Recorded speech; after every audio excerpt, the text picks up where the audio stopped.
स्वराला स्मरून सांगतो, निलेश लंके आजपर्यंत स्वतःसाठी कधी जगला नाही। जे केलं ते सर्वसामान्य लोकांसाठी केलं, जे केलं ते सर्वसामान्य लोकांसाठी केलं। साहेब, मला 2,22,000 विधानसभेच्या आमदाराचं जे मानधन आहे ते सुद्धा आमच्या प्रतिष्ठानला त्या ठिकाणी वर्ग केलं जातं आणि त्या माध्यमातून 250 मुलांना शैक्षणिक मदत केली जाते।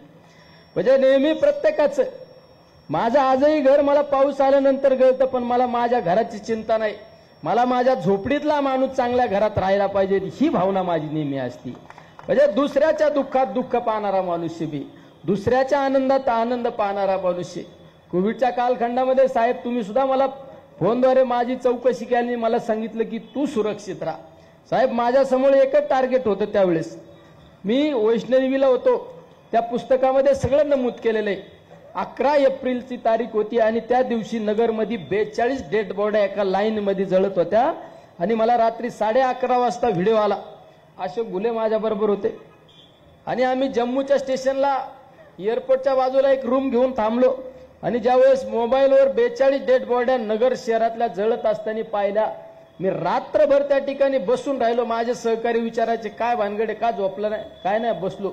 मला असं वाटलं मी कधी उडून जाईन आणि माझ्या लोकात जाईन आणि माझ्या लोकांना सुरक्षित ठेवीन।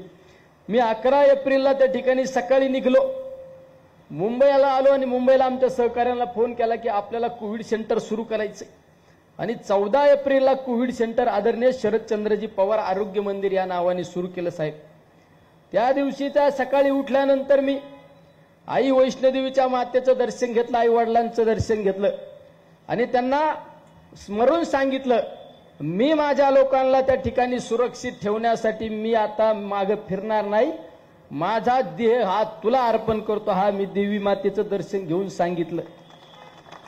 आणि साहेब, त्या दिवसापासून मी 7 महिने आणि 5 दिवस मागे फिरलो नाही। कोविड सेंटरमध्ये झोपलो, 33,000 पैकी कमीत कमी 29-30,000 लोकांना गळा भेट दिली असेल। कारण मला माहित होतं मी जर एक पाऊल पुढे टाकला तर माझ्याबरोबर माझे सहकारी पाऊल टाकणार आहे। त्यावेळेस तर अशी भीती निर्माण झालेली होती, पण माझ्या मनात रोज एक चिंता असायची, माझं उद्या बरं वाईट झालं तरी चालेल, पण माझ्याबरोबर 24 तास काम करणारा माझा जर सहकार्याला एखाद्याला जर काही दगापटका झाला तर मी हे दुःख आयुष्यभर विसरू शकत नाही। हे नेहमी एक दुःख काही मनात सल असायची, पण एक परमेश्वराची अदृश्य शक्ती, तुमच्यासारख्यांचे आशीर्वाद साहेब, त्या ठिकाणी आपण सुरक्षितपणे काम करू शकलो आणि अनेक लोकांना उपचार देऊ शकलो। त्या माध्यमातून आज आपण जे काम केलं त्याची राज्याने नव्हे देशाने दखल घेतली। म्हणजे नेहमी तुमच्या विचाराशी पायीक राहून साहेब आम्ही काम करण्याचा प्रयत्न केला। राजकारणामध्ये काही बदल होत असतात, पण राजकारणामध्ये काही बदल होत असताना निलेश लंकेच्या हृदयाला माहिती आहे निलेश लंकेला किती दुःख झाले, किती गोष्टींना त्या ठिकाणी आव्हान, संकट येत असताना आम्ही संकट पार करण्याची ताकद आहे। पण जीवाभावाच्या माणसाला जर आपल्याकडून जर दुःख होत असेल त्यावेळेस त्या माणसाला जेवढं दुःख होतं त्यापेक्षा 10 पटीने दुःख ह्या निलेश लंकेच्या हृदयात झालं। नेहमी एक चिंता असायची, अरे ह्या वयामध्ये साहेब एवढे धावपळ करतात, अरे त्या साहेबांसाठी आपण काहीतरी काम केलं पाहिजे, त्या साहेबांच्यासाठी काहीतरी केलं पाहिजे, धावून गेलं पाहिजे, ही भावना नेहमी त्या ठिकाणी कायम असायची। आज या ठिकाणी साहेब तुमच्या हाताने ह्या पुस्तकाचं आज प्रकाशन झालं, हा एक क्षण माझ्यासाठी आनंदाचा क्षण आहे। तुमची विचारधारा घेऊन आजही काम करतो, कालही काम करतो, तो उद्या पण तुमची विचारधारा घेऊनच या मतदारसंघामध्ये नाही राज्यामध्ये काम करण्याचा नेहमी साहेब प्रयत्न करीत। तुम्हाला साजेचं असं काम करण्याचा आम्ही नेहमी प्रयत्न करतो।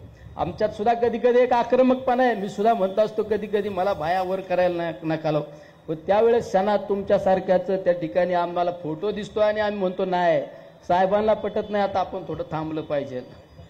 म्हणजे कधी कधी आमच्यातला पण एक आक्रमकपणा जागा होतो, पण साहेबांना जे विचार पटत नाही ते विचार आम्ही नेहमी टाळण्याचा प्रयत्न करतो।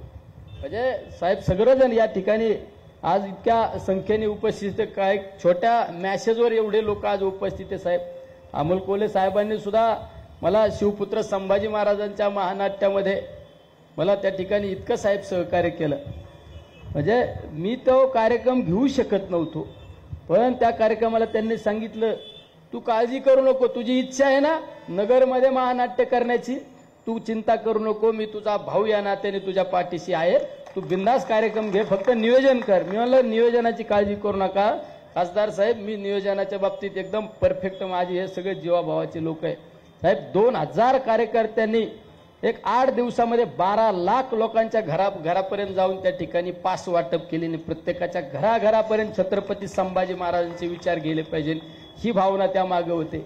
मागच्या काळात आम्ही शिवस्वराज्य यात्रेचा आमच्या नगर जिल्ह्यामध्ये शिवस्वराज्य यात्रा काढली. त्यामागे कारण एकच होतं की आज खऱ्या अर्थाने छत्रपती शिवरायांचे विचार घराघरापर्यंत गेले पाहिजेत. हा विचार घेऊन आम्ही त्या ठिकाणी आमच्या मतदारसंघामध्ये काम केलं. आदरणीय तात्या सुद्धा नेहमी सहकार्य, नेहमी तात्यांचं सुद्धा मला आमदार झाल्यापासून सहकार्य. आदरणीय दादा तर आमच्या नेहमी वडिलकीच्या नात्याने म्हणजे नेहमी प्रामाणिकता ठेवून मला सल्ला देण्याचं काम आदरणीय दादा त्या ठिकाणी दादा भाऊ कळमकरजी करत असतात. कारण दादा हे आमचं एक अभिमानाचं, कारण दादा नगर पारनेर तालुक्यातील नगर शहरामध्ये जाऊन दादांनी त्या ठिकाणी आमदारकी लढवली. ते नेहमी त्यांचा अभिमान आम्हाला त्या ठिकाणी भेटत असतो. प्राजक्तदादांच्या बाबतीत सुद्धा अतिशय नेहमी आम्हाला राज्यमंत्री असताना आम्हाला मदत करण्याचं काम केलं. प्राजक्तदादा असू, जयंत पाटील साहेबांनी मगाशी सांगितलं ते खरं आहे मित्रांनो. जर ह्या काही घडामोडी झाल्या नसत्या तर मी जो तुम्हाला शब्द दिला होता की आपल्या मतदारसंघातील पाण्याचे जे प्रश्न ते सुटल्याशिवाय राहिले नसते. कारण जयंत पाटील साहेबांनी सगळ्या योजनांच्या बाबतीत माझ्यासाठी कोविडच्या कालखंडामध्ये सुद्धा सुस या ठिकाणी एक मीटिंग अरेंज केलेली होती. त्यामुळे साहेब, या पुढील काळातले जे आमचे काही प्रश्न आहेत ते प्रश्न सोडवण्यासाठी सुद्धा तुमच्या ताकदीची आम्हाला त्या ठिकाणी आवश्यकता आहे. या ठिकाणी आता आमच्या प्रताप काकांनी सुद्धा, काका म्हणजे एकदम स्पष्ट व्यक्तिमत्व, काकांची नामची एक 4-5 दिवसापूर्वी सुद्धा त्या ठिकाणी पाथर्डी या ठिकाणी एका कार्यक्रमाच्या निमित्ताने आम्ही अर्जुन भाऊच्या कार्यक्रमाला होतो. त्यावेळेस फक्त खालून एकच चर्चा, ही जोडी असल्यानंतर म्हणलं आम्ही दोघं जर बरोबर असलं ना तर या तालुक्याला याड लावल्याशिवाय आम्ही राहत नाही. म्हणलं प्रताप काका हे अशोक बापूंचं सुद्धा आम्हाला शिरूर आणि पारनेर हे एका बॉर्डरवर आहे. आमचे बरेच लोक बापूंचं त्या ठिकाणी नेहमी मार्गदर्शन घेण्याचं काम करतात. त्यामुळे बापूंचं सुद्धा आम्हाला नेहमी मार्गदर्शन लाभत असतं. आमचे राहुल दादा सुद्धा एकदम डॅशिंग आमचं एक नेतृत्व आहे, श्रीगोंदा तालुक्यात काम करतं. हे सुद्धा नेहमी प्रत्येकाला धावून जाणारं आमचं हे राहुल दादा सुद्धा नेहमी आम्हाला साथ देण्याचं काम करतात. असे अनेक सहकारी या ठिकाणी उपस्थित आहे. आमचे अण्णांचा तर मला कायम फोन असायचा. अंकुश अण्णांचा फोन आला का मला घामच फुटायचा. अंकुश आहे कुठे आहे तू आणि ये लवकर. अंकुश अण्णा काळजी करू नका, मी तुमच्याच पशी आहे. म्हणजे नेहमी आता अंकुश अण्णांचा मला सासुरवास कमी होईल जरा का नाही तात्या. असे या ठिकाणी सगळेजण आज या छोट्या कार्यक्रमासाठी उपस्थित आहे. आमचे महबूब भाई तर मग अशी फोनवर एकदम दिलखुलास हसले. महबूब भाई नेहमी म्हणजे महबूब भाई माझ्या प्रत्येक आंदोलनात असायचे. मधल्या काळात त्यांचं प्रेम माझ्यावर कमी झालं. महबूब भाई आमच्या आंदोलनाला येत नव्हते, पण आम्ही काय आंदोलन थांबवलं नाही. महबूब भाई आमचे या ठिकाणी सगळेच मंडळी, आमचे लोटके सर असू, बाबर अशोकजी बाबर साहेब तर इतकं निस्वार्थी प्रेम करणारे तुमचे मागं अशोक बाबर असू, बाळासाहेबजी हराळ असू, आमचे राष्ट्रवादी काँग्रेसचे आमचे कार्याध्यक्ष संदीपजी वरपे हे आमचे पूर्ण जिल्ह्याचे, त्यांची आम्हाला पुढल्या काळात गरज, चांगल्या पद्धतीने गरज लागणार आहे. अरुण कडू साहेब सुद्धा म्हणजे एकदम मोजकच बोलणार पण एकदम हार्टच बोलणार असे कडू साहेब सुद्धा मागं तुमच्या उपस्थिती. आमचे डॉक्टर सेलचे अध्यक्ष सगळेच मंडळी या ठिकाणी उपस्थित. आमचे पाथर्डीवरून बरेच मंडळी, गैनाथ दादा असू या ठिकाणी उपस्थिती. वेगवेगळ्या तालुक्यातून कर्जतची काही मंडळी आले, आमचे नितीनराव वगैरे या ठिकाणी, कर्जत असू, शेवगाव असू. शेवगावच्या मित्रांनी तर मला काहीतरी पैसेच दिले. बरं झालं, माझी पण लय तारमळ होती, लगेच बँकेत टाकी तुम्ही. आपलं कामच असे, हमारे झोली साहेबाबा की झोली, लगेच दिले का बघा साहेब, काळजी करू नका, लगेच पैसे आले मला. स्वप्नील गायकवाड मित्र परिवारातर्फे 2 लाख रुपये निधी नेत्यांसाठी. जयंत पाटील साहेब साक्षीदार आहे. मी ज्यावेळेस विधानसभेची निवडणूक लढवली निगोजमध्ये, मला डायरेक्ट 1 कोटी रुपयाचा चेक आला. हे बघत बसले होते 1 कोटीचा चेक आला. मी पण आकडे शून्य मुजीत होतो, कारण आपल्या एवढा चेक बघितलाच नाही. म्हणजे सगळे हे आहे का नाही. त्यामुळे या ठिकाणी अतिशय चांगल्या पद्धतीने नियोजन करण्याचं काम आमचे प्रशांत दादा खऱ्या अर्थाने त्यांच्यावर हा नगर जिल्ह्याचा कार्यक्रम आणि दादा तुम्ही इतकं थोड्या वेळात इतकं चांगलं नियोजन केलं. दादा तुम्ही पण